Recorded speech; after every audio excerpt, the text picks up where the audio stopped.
श्री स्वामी समर्थ. नमस्कार. तुम्हा सर्वांचं खूप खूप स्वागत आहे. स्वामी तुमच्या सर्व इच्छा पूर्ण करूत ही स्वामींच्या चरणी प्रार्थना करून मी सुरुवात करते. आज मी तुम्हाला दिवाळीचं लक्ष्मीपूजन कसे करावे, आणखीन लक्ष्मीपूजनाची योग्य वेळ कोणती आहे, लक्ष्मीपूजन करताना कोणकोणत्या महत्त्वाच्या गोष्टी झाल्या पाहिजेत, देवीला नैवेद्य कशाचा दाखवावा, कोणता मंत्र म्हणावा, त्याचबरोबर लक्ष्मीपूजनाची उत्तर पूजा जी आहे ती कशी करावी याबद्दल मी तुम्हाला सांगणार आहे. त्या अगोदर तुम्ही जर माझ्या स्वामी कृपा या चॅनलवर नवीन असाल तर माझ्या चॅनलला सबस्क्राईब करा व व्हिडिओ जर आवडला तर शेअर करा व लाईक करा. अश्विन महिन्यातील कृष्ण पक्षातील 15व्या तिथीला म्हणजेच अमावस्येला आपल्याला दिवाळीचे लक्ष्मीपूजन करायचे असते. रमा एकादशी व वसुबारस या दोन तिथी एकत्र आलेल्या आहेत याच वर्षी. त्याच पद्धतीने त्या 12 नोव्हेंबरला 12 नोव्हेंबरच्या दिवशी त्या एकत्र आलेल्या आहेत. नंतर त्याचप्रमाणे 11वी व 15वी तिथी ही एकत्र आलेली आहे. नरक चतुर्दशी व लक्ष्मीपूजन एकाच दिवशी आलेलं आहे. लक्ष्मीपूजनाची योग्य वेळ आता मी तुम्हाला सांगणार आहे. 12 नोव्हेंबरच्या संध्याकाळी 5:19 ते 7:23 ही लक्ष्मीपूजनाची हा लक्ष्मीपूजनाचा मुहूर्त दिलेला आहे. यावेळेत तुम्ही कधीही लक्ष्मीपूजन करू शकता. 12 नोव्हेंबरच्या दुपारी अमावस्या ही 2:44 सुरू होणार आहे व दुसऱ्या दिवशी दुपारी 13 नोव्हेंबरला 2:56 ही संपणार आहे. देवी लक्ष्मीची पूजा करताना आपल्याकडील ह्या समया आणि पंत्या त्या आपल्याला सर्वप्रथम प्रज्वलित करून घ्यायच्या आहेत. दिव्याच्या लख्ख प्रकाशात आपल्याला माता लक्ष्मीचे स्वागत करून घ्यायचे आहेत. आपल्या घरातील जे काही दिवे असतील लाईट असतील, समजा तुम्ही लाईटच्या माळा असतील त्याच आपल्याला चालू करून घ्यायच्या आहेत. मग नंतरच आपल्याला लक्ष्मीच्या पूजनाला सुरुवात करायची आहे. नंतर माता लक्ष्मीला हा अंधकार अप्रिय आहे म्हणून दिवे लावून झाल्यावर स्वच्छ जागेवर जिथे तुम्ही लक्ष्मीपूजन करणार असाल ती जागा स्वच्छ धुवून पुसून घ्यावी. त्याच्यावर थोडंसं गोमूत्र शिंपडावं. पाट किंवा चौरंग मांडावा. पूजा करताना आपलं तोंड हे पूर्वेला किंवा पश्चिमेला करावे येईल अशा पद्धतीने आपल्याला पाट ठेवायचा आहे. या पाटावर लाल रंगाचा कपडा आपल्याला टाकून घ्यायचा आहे. त्यानंतर सर्वात प्रथम कलशाची स्थापना करावी. कलश स्थापनेशिवाय पूजा ही अपूर्णच असते. तांब्यात पाणी. कलश कशा स्थापन करायचं तर एखाद्या तांब्याच्या तांब्यात पाणी घ्यायचं. अगदी तुमच्याकडे तांब्याचा तांब्या नसेल तर तुम्ही स्टीलचाही घेऊ शकता. त्याच्यात 1 रुपयाचं नाणं स्वच्छ पाणी घ्यायचं. त्यात 1 रुपयाचं नाणं, सुपारी, हळद कुंकू, अक्षदा, त्याचबरोबर फुलं त्याच्यामध्ये घालायचे आहेत. त्याला आंब्याची किंवा विड्याची 5 पाने लावायची आहेत व ह्या तांब्यावर सर्व बाजूने हळदी कुंकवाची बोटे लावून घ्यायची आहेत. जर तुम्हाला हळदी कुंकाची बोटे लावून घ्यायची नसेल तर समोरच्या बाजूने तुम्हाला हळदी कुंकाने एक स्वस्तिक काढून तुम्ही घेऊ शकता. जो नारळ तुम्ही कलशावर ठेवणार आहात त्या नारळावर पण आपल्याला स्वस्तिक काढायला हळदी कुंकाने स्वस्तिक काढलेला असावं. नारळ हा शेंडीवर येईल अशा पद्धतीने ठेवायचा असतो. नारळ हा पाण्याचाच असावा. कलशाला लाल पिवळ्या रंगाचा धागा बांधावा. त्याला कलावा असं म्हटलं जातं. तो जो कलावा असतो तो कलशाच्या कडेने गुंडाळावा. कलशाचं ते आपण म्हणतो ना कलशाचा जो गळा असतो असं तिथे त्याला तो कलावा बांधायचा असतो. कलशाखाली तांदूळाची आपल्याला रास घालायची असते. मगच त्यावर कलश ठेवायचा असतो, स्थापन करायचा असतो. तसा नुसताच कलश स्थापन करायचं नाही. कोणती पूजा आपण गणपती बाप्पांच्या पूजेशिवाय सुरुवात करू शकत नाही.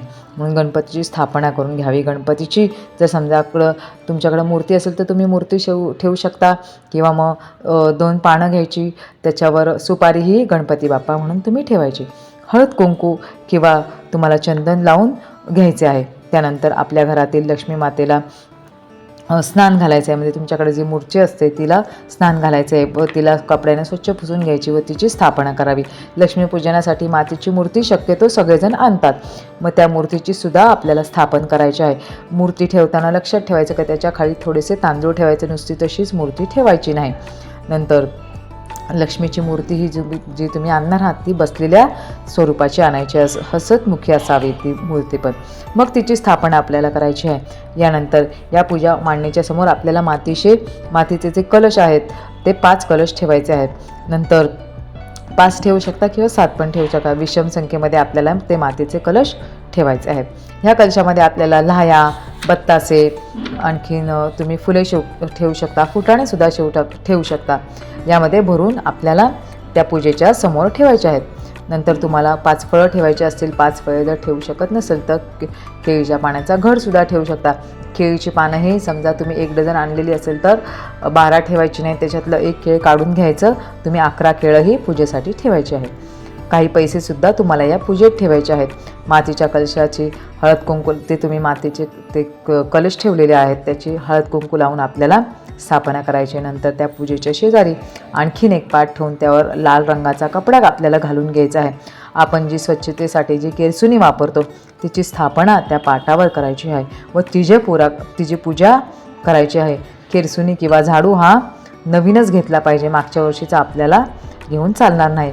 केरसुणीची स्थापना करण्या अगोदर त्या झाडूने आपले घर आपण झाडत जायचे, उंबरत्याजवळ झाडत जायचे व उंबऱ्यावर ती केरसुणी आपल्याला 3 वेळा आपटायची आहे. जणू काही आपण अलक्ष्मीला बाहेरच काढतोय अशा पद्धतीनं करायचं आणि मग घरामध्ये लक्ष्मीचं आपल्याला स्वागत करतोय असं त्याचा अर्थ होतो. त्यानंतर आपल्याला तो झाडू म्हणजे ती केरसुणी पाटावर ठेवायची आहे. नंतर त्या केरसुणीवर पाणी शिंपडून घ्यावं त्याला आणि त्याच्यावर हळद कुंकू व्हायचं, फुले व्हायची आणि मग तिची पूजा करायची. तिला धूपदीपाने ओवळायचं. देवी लक्ष्मीची पूजा करताना एक मंत्र म्हणायचा आहे. या देवी सर्व भूतेषु लक्ष्मी रूपेण संस्थिता नमस्तस्यै नमस्तस्यै नमो नमः. ज्यांना म्हणता येणार नाही त्यांनी ओम श्री लक्ष्मी देवे नमः हा मंत्र 1 वेळा, 11 वेळा किंवा 21 वेळा म्हणावा. म्हणला तरी चालणार आहे. पूजेमध्ये आवर्जून आपल्याला सोन्या चांदीची वस्तू आहे ती ठेवायची आहे. नवीन घेण्याची गरज नाही. जे काही दागिने तुम्ही वापरत आहात त्यातीलच काही दागिने तुम्ही ठेवू शकता. नसल्यास फक्त थोडेसे पैसे पूजेत ठेवले तरी चालणार आहे. आवर्जून तुमच्या पूजेमध्ये तुम्हाला हिशोबाच्या वह्या ह्या आपल्याला ठेवायच्या आहेत. त्यावर स्वस्तिक काढावे, त्यावर शुभ लाभ असे लिहावे, त्यांची पूजा करावी. गंध अक्षदा व्हाव्यात आणि म्हणजे गंध अक्षदा व्हायच्या व त्यांची पूजा करायची. बरेच जण काय करतात की ह्या दिवसापासूनच आपली जी नवीन हिशोबाची वही असते ती लिहायला सुरुवात करत असतात. त्यानंतर पुरणपोळीचा जो काही नैवेद्य बनवला असेल तो आपल्याला दाखवायचा आहे. फराळ आपण जो दिवाळीसाठी बनवतो तो सुद्धा ठेवायला आपल्याला विसरायचं नाही. त्यानंतर तुम्ही महालक्ष्मीची आरती करायची असते. पूजा सर्व मांडून झाल्यावर रांगोळी काढावी. आपण पूजा करायच्या अगोदर रांगोळी काढायची नाही, कारण काय होतं आपण पूजा मांडताना वगैरे ती रांगोळी पुसली जाते. म्हणून आपण सर्व पूजा मांडून झाल्यावर मग आपल्याला रांगोळी काढायची आहे. लक्ष्मीपूजन हे घरातील जोडप्याने म्हणजे पती पत्नीने मिळून केले तरी चालणार आहे किंवा एकट्या पुरुषाने केले तरी चालणार आहे, एकट्या स्त्रीने केले तरी चालणार आहे. नंतर विधवा स्त्रिया, पुरुष, मुली ही पूजा कोणीही केली तरी चालणार आहे. एखादी स्त्री प्रेग्नेंट असेल तर तिने ती सुद्धा ही पूजा करू शकते. रात्रभर ही पूजा तशीच ठेवायची आहे व दुसऱ्या दिवशी तिची उत्तर पूजा करायची असते. म्हणजे पूजा काढायची. उत्तर पूजा म्हणजे पूजा काढायची असते.